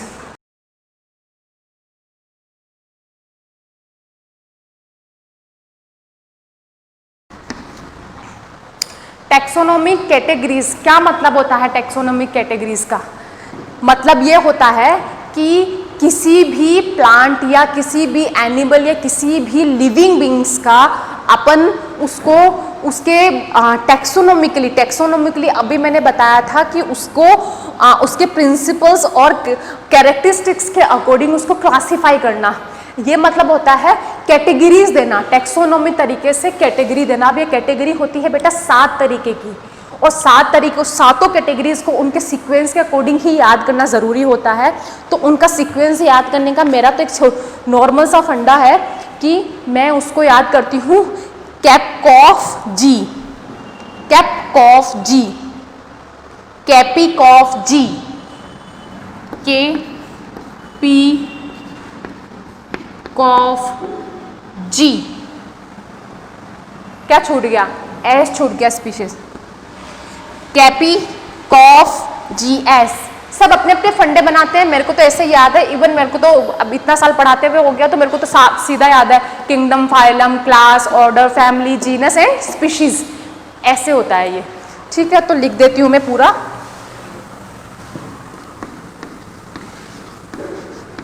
Kingdom, phylum, class, order, family, genus and species. And species is the basic unit of taxonomic category division. क्या बोला मैंने? जो स्पीशीज होती है ना, वो बेसिक यूनिट ऑफ क्लासिफिकेशन होता है। सबसे स्मॉलेस्ट, जैसे अपने शरीर की, अपने बॉडी की सबसे स्मॉलेस्ट यूनिट क्या होती है? सेल होती है। सेल से ऑर्गन, सेल से टिश्यू, टिश्यू से सिस्टम, सिस्टम से ऑर्गन, फिर ऑर्गन से सब कुछ बनता है। ऐसे ही होता है कि जो ये सेल क्या बोलते हैं, स्पीशीज है। Species is the basic unit of classification.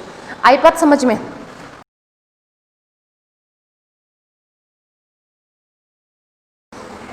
Species का मतलब क्या होता है?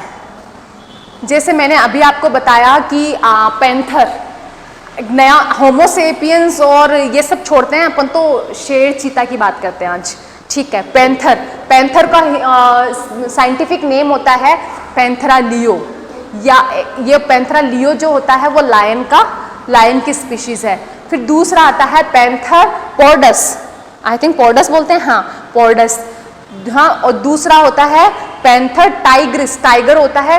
अब आपको पता होना चाहिए कि लायन और लेपर्ड और जैगुआर, ये सब शेर की ही एक तरह से एक जीनस, तो इनका जीनस तो सेम होता है लेकिन स्पीशीज अलग अलग हो जाती है, समझ रहे हो? तो मेरे बोलने का मतलब ये होता है, जैसे अपन लेते हैं पैंथरा लियो,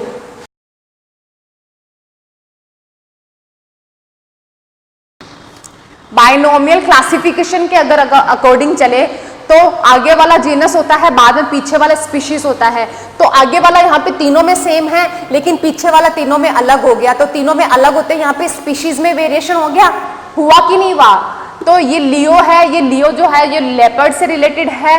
पॉर्डस जो है वो अपने जैगुआर या फिर उससे रिलेटेड होगा, पॉर्डस आई थिंक जैगुआर से रिलेटेड होगा, और टाइग्रस जो है वो टाइगर से रिलेटेड होता है। ठीक है, तो तीनों स्पीशीज अलग हो गए, लेकिन है तो तीनों एक ही जीनस के ना, तो स्पीशीज में वेरिएशंस आ गए, तो इसलिए इसको ये तीनों अलग अलग स्पीशीज के हैं। अब जीनस क्या होता है? Genus is related to a group of relatable species. मतलब अब देखो, लियो, पॉर्डस, टाइग्रिस, ये तीनों को अपन साइंटिफिक तरीके से पढ़े तो अपन को पता होता है कि तीनों में डिफरेंस होता है, लेकिन एक नॉर्मल बंदा जब जू में जा रहा है, नैनीताल के पार्क में जा रहा है, काजीरंगा में जा रहा है, तो वो क्या देखेगा? रणथंभौर में जा रहा है, अगर उसको शेर मिल गया तो भी शेर है, चीता दिख गया तो भी शेर है, और क्या बोलते हैं, लेपर्ड दिख गया तो भी शेर है। उसके लिए तो एक ही चीज है ना, शेर। तब वो ही डिफरेंस आता है कि साइंटिफिक तरीके से देखने में दोनों में डिफरेंस है, लेकिन अगर नॉर्मल तरीके से देखें तो दोनों एक ही स्पीशीज के लगते हैं। तो जो जीनस है, जीनस क्या होता है? Group of relatable species, that is the group of relatable species. तो मतलब ये पैंथर तीनों एक ही जीनस से हुआ, तो ये वन जीनस, और वन जीनस को जेनेरा बोलते हैं, सिंगुलर फॉर्म में जेनेरा, एक ही जेनेरा से बिलोंग करने वाले। आई बात समझ में? तो group of relatable species that's called genus. Group of relatable species, आ गई बात समझ में? अब अपनी बात आती है अब नेक्स्ट अपनी जो बात आती है वो आती है फैमिली। आपको पता तो ये चल रहा है ना कि मैंने ऊपर से स्टार्ट ना करके नीचे से क्यों स्टार्ट किया है, क्योंकि नीचे मैंने बताया species is the basic unit of classification. तो हमेशा बेसिक यूनिट से ही स्टार्ट करना ज्यादा जरूरी होता है किसी भी कैटेगरी को शुरुआत करने के लिए। तो होता क्या है, फैमिली क्या है? जैसे आपने सुना होगा कि बिल्ली जो होती है वो चीता की मौसी होती है, शेर की मौसी होती है। तो क्या वो ऐसे बोल दिया? नहीं, रीजन है क्योंकि बिल्ली जिस फैमिली से बिलोंग करती है वो ही फैमिली होती है शेर की, टाइगर की, लेपर्ड की, जैगुआर की, वही फैमिली होती है। तो दोनों के जीनस सेम हो जाते हैं। अगर दोनों के जीनस, दोनों के जेनरास एक ही ग्रुप के हैं, a group of same genera that's called family, relatable genera that's called family. तो जो शेर है वो भी कैट फैमिली से होते हैं, जिसको बोलते हैं फाइलिस,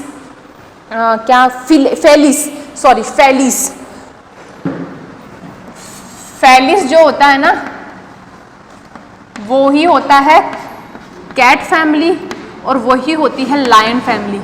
तो ये जो होता है ना उसी को बोलते हैं फैमिली। तो a group of relatable genera called family. बिल्ली कैट फैमिली से है, लायन भी कैट फैमिली से है, लेपर्ड भी कैट फैमिली से है। आई बात समझ में?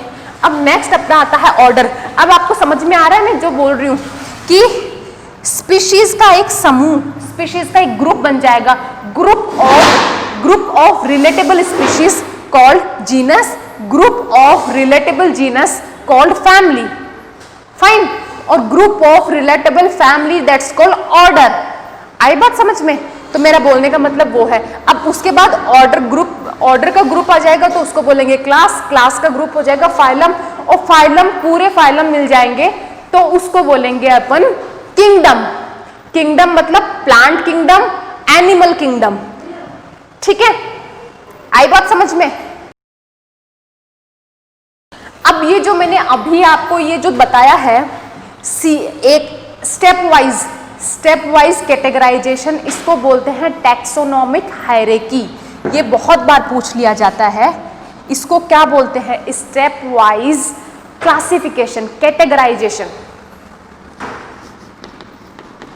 स्टेप वाइज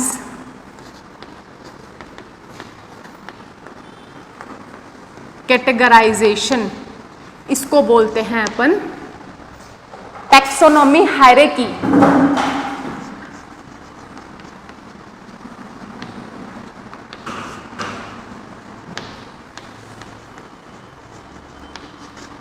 हायरार्की भी बोल देते हैं, हायरार्की भी बोल सकते हैं, कोई फर्क नहीं पड़ता है, जैसे भी आप बोलना चाहो।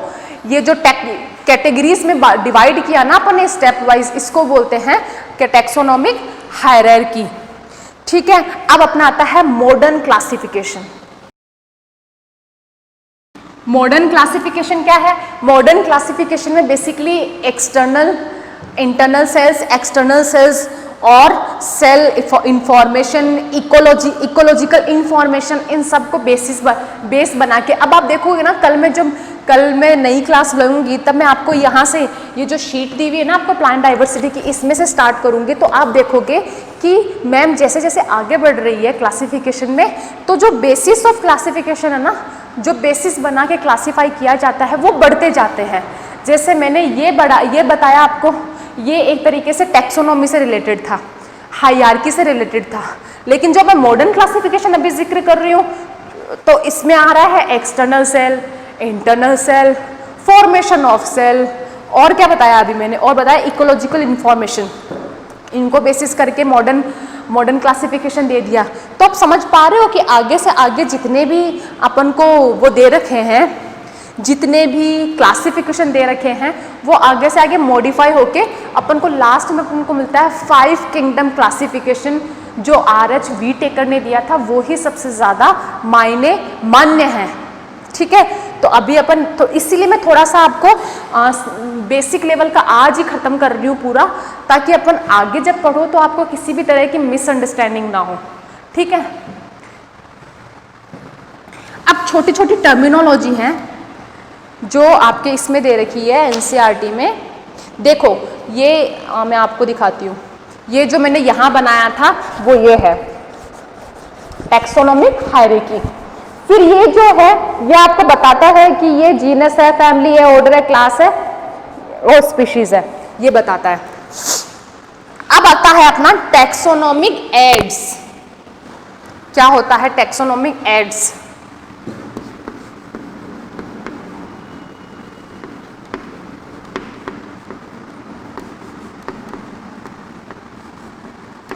क्या होता है टैक्सोनॉमिक एड्स? टैक्सोनॉमिक एड्स होता है कि अपन को टैक्सोनॉमिक पढ़ने के लिए सोर्सेज क्या मिलते हैं, कौन कौन से सोर्सेज हैं जो अपन को बताते हैं कि ये टैक्सोनॉमी में ये किया गया, फिर ये मॉडिफिकेशन किया गया, फिर ये क्लासिफिकेशन किया गया, तो ये क्या चीज़ें हैं। इसके लिए आपके NCERT में सबसे पहला जो दे रखा है वो है हर्बेरियम। हर्बेरियम ये होता है कि किसी भी प्लांट को, हर्बेरियम बेसिकली प्लांट के लिए यूज होने वाली टर्मिनोलॉजी है। हर्बेरियम जो होता है ना वो एक तरह से स्टोर हाउस होता है कलेक्टेड प्लांट्स के लिए, स्पेसिमेन करने के लिए है। समझ रहे हो, किसी भी कलेक्टेड प्लांट के स्पेसिमेन को दिखाने के लिए एक तरीके से ये एक तरीके से स्टोर हाउस होता है। हाँ, अब ये स्टोर हाउस क्या होता है, ये एक तरीके से एक A4 साइज शीट होती है ना अपनी, वैसे ही उसको बोलते हैं हर्बेरियम शीट। उस हर्बेरियम शीट जैसे ये अपनी हर्बेरियम शीट है, ठीक है, ये अपनी हर्बेरियम शीट है। अब अपन गए अपने किसी भी अपन रिसर्च के लिए अपन गए हिमालयाज में अपन ने यूकेलिप्टस का प्लांट देखा, ठीक है, या फिर साइकस का देखा या फिर पाइनस का देखा, तो अपन उस प्लांट को तो लेके नहीं आ सकते अपने साथ में, मानते हो? उस प्लांट को अपन अपने साथ में नहीं ला सकते, लेकिन अपनी रिसर्च फील्ड के लिए अपन उस प्लांट में जो भी डाइवर्सिफिकेशन है, मतलब उस क्लासिफाइड करने के लिए जो अगर उस प्लांट की लीफ में, अगर उस प्लांट की लीफ में ऐसा कुछ स्पेसिफिक कैरेक्टरिस्टिक्स है जो अपने आगे के रिसर्च फील्ड के लिए ज़रूरी है और जो उस प्लांट को दूसरे प्लांट कम्युनिटी से अलग करता है, तो उस प्लांट की लीफ को A4 साइज के पेपर के अकॉर्डिंग काटो, फिर उसको पिन कर दो उसको। फिर उसके पास में यहाँ पे नीचे कॉलम में कलेक्टर्स नेम, किसने इसको कलेक्ट किया है, डेट, किस डेट को ये कलेक्ट किया गया है, ठीक है, और क्या क्या लिखते हैं, कलेक्टर्स नेम लिखते हैं, डेट लिखते हैं, प्लेस लिखते हैं, कहाँ का किस प्लेस से उठाया गया, फैमिली किस फैमिली से बिलोंग करता है, इसका आम भाषा में लोकल लैंग्वेज में इसका नाम क्या है, साइंटिफिक लैंग्वेज में इसका नाम क्या है, कौन से जेनरा से बिलोंग करता है, कौन सी स्पीशीज है ये सब चीज़ें लिखने हैं। क्या केवल एक चीज़ छोड़ के, क्या, हाइट, क्योंकि अपन तो इसको हर्बेरियम शीट के अकॉर्डिंग काट के आए हैं, काट के लाए हैं, चिपकाए हैं, तो अपन हाइट लिखने का तो कोई फायदा ही नहीं है इसका। चाहे वो स्टेम चिपकाएं अपन, चाहे रूट चिपकाएं, चाहे वो लीफ चिपकाएं, हाइट मेंशन नहीं करते हैं। हाइट के अलावा पूरे जो कैरेक्टरिस्टिक्स पूछे जा सकते हैं वो सब चीज़ें इसमें मेंशन करते हैं। इससे अपन को फ़ायदा मिलता है उसके टैक्सोनॉमिक हायरार्की को पढ़ने के लिए। ठीक है, ये होता है अपना हर्बेरियम। हर्बेरियम होता है स्कूल से कई बार लेके जाते हैं टूर पे, तो जो एजुकेशनल टूर होते हैं वहाँ पे हर्बेरियम भी विजिट करवाया जाता है। अब दूसरा होता है बॉटेनिकल गार्डन। बॉटेनिकल गार्डन होता है, अब ये चीज़ जो हर्बेरियम हुआ ना, हर्बेरियम तो एक तरह से ड्राई करके किसी प्लांट को या फिर लीफ को चिपकाना हुआ, एज ए डेड फॉर्म में हुआ ना वो। लेकिन बॉटेनिकल गार्डन ये होता है कि जो भी एक्सटिंक्ट स्पीशीज़ है, जो भी वल्नरेबल स्पीशीज़ है, जो भी बहुत कम काउंट्स में रह गई है, उनको रिजर्व रखना, प्रिजर्व रखना। कहाँ रखना? उनके ही होम लोकेशन में। अब उनका होम लोकेशन क्या होता है? उनका होम लोकेशन क्राइटेरिया होता है वो जहाँ सरवाइव कर सके, अडेप्ट कर सके, जहाँ पे वो शुरू से रहे हैं वैसा ही उनको एनवायरनमेंट प्रोवाइड करवा के वैसे ही सारी उसको सराउंडिंग क्रिएट की जाती है गार्डन में। वो होता है बॉटेनिकल गार्डन। कई बार लेके जाते हैं एजुकेशनल टूर पे, आप भी गए होंगे, नहीं गए होंगे तो कभी तो एक्सप्लोर करना बहुत अच्छा लगेगा। यही होता है जूलॉजिकल पार्क। जूलॉजिकल पार्क जिसको आम भाषा में अपन जू बोल देते हैं, यही तरीका होता है जूलॉजिकल पार्क का कि वहाँ पे भी एलिफेंट, टाइगर, लायन और भी जो बहुत सारे क्रोकोडाइल्स, ये जो चीज़ें होती है उनको एनवायरनमेंट वैसा दिया जाता है कि उनको होमली लगे। और वो उनका बेसिक फंडा क्या होता है, क्यों प्रिजर्व रखा जाता है? ताकि वो वहीं पे रहे, वहीं पे वो अपने आप को सेफ फील करे। सेफ फील करेगा तो वो अपने आप को ब्रीडिंग भी करेगा, ब्रीडिंग करके नई जनरेशन्स भी लाएगा और पॉपुलेशन में इंक्रीज होगा। ठीक है, यही होता है, यही चीज़ें अपन को देखने को मिलती है। अब नेक्स्ट वाला जो होता है अपना, वो होता है म्यूजियम। म्यूजियम में हर कोई ने विजिट किया होगा, आई थिंक सो। म्यूजियम हर कोई विजिट करता है, वो मेरे को बताने की ज़रूरत नहीं है आपको म्यूजियम क्या होता है। प्लांट्स, म्यूजियम प्लांट्स के लिए भी होता है, तो म्यूजियम एनिमल्स के लिए भी होता है। आपने कभी तो विजिट किया होगा। कई बार तो कोई म्यूजियम तो केवल रेप्टाइल्स के लिए ही होता है। हाँ, कई म्यूजियम तो केवल एवीज के लिए होता है। एवीज मतलब ये जो अपने बर्ड्स होते हैं उनके लिए। कई सिर्फ रेप्टाइल्स के लिए होते हैं। हाँ, और अब ये बॉटेनिकल गार्डन जो आपके एनसीईआरटी में मेंशन है, दैट इज क्या है, national botanical research institute, that is located in Lucknow, India. ये इंपॉर्टेंट है, ये कई बार पूछ लिया जाता है। NBRI का फुल फॉर्म क्या है, याद रखना। दूसरा है क्यू इंग्लैंड। अब कई बार बोल देते हैं कि दो बॉटेनिकल गार्डन के एग्जाम्पल दो, that first is Q, that is located in England, and second one is Howrah जो इंडिया में है। अब लास्ट जो अपना टॉपिक है दैट इज की। की क्या होता है? की होता है की is another taxonomical and used for identification of plants and animal based on similarities and dissimilarities। कई दो, जैसे मोनोकोट्स और डाइकोट समझते हो, एक बीजपत्री और द्विबीजपत्री समझते हो? मतलब एक ही फैमिली से दो प्लांट्स को उठाया, दोनों प्लांट्स की स्टडी की, स्टडीज में एक चार्ट तो बनाया सिमिलरिटीज का, दूसरा चार्ट बनाया डिससिमिलरिटीज का। सिमिलरिटीज से ज़्यादा अपन को अब चाहिए डिससिमिलरिटीज, दोनों को डिफ्रेंशिएट करने के लिए। तो वो एक तरह से की पॉइंट हो गए ना, बस यही मतलब होता है की। ये सब चीज़ें, ये जो museum, herbarium, botanical garden, zoological garden, zoological park and की, that are the specific sources to include the taxonomical hierarchy and content which provide us something new with for the study of taxonomy and systematics, ये add करते हैं, मतलब sources देते हैं अपन को। आई बात समझ में? आई होप कि आपको आज का लेक्चर समझ में आया होगा। 11th क्लास का मेरा फर्स्ट लेक्चर था ये चीज़ें बहुत बेसिक तरीके से मैंने समझाने की कोशिश की है। First lecture complete, first lesson complete हो गया है आपका। बहुत ही बेसिक लेवल का था, लेकिन मैं यकीन मानो अगर आप नॉर्मली इसको थोरोली पढ़ने की कोशिश करते तो नहीं समझ में आता, लेकिन अब मैंने ये पढ़ा दिया है तो आपको अब आपकी ड्यूटी बनती है कि ये जो फर्स्ट लेसन है इसमें से नहीं, मैडम बोल देगी आपको कि इसमें से क्या पढ़ना है, मॉड्यूल कब खोलना है। अभी मैडम बोल रही है आपको कि एनसीईआरटी का फर्स्ट लेसन नेक्स्ट क्लास में आऊँ उससे पहले पढ़ के ख़त्म कर देना। साथ साथ में चलेंगे, बहुत जल्दी सब कुछ हो जाएगा। चलो, all the best, have a nice day, stay home, stay safe, bye bye.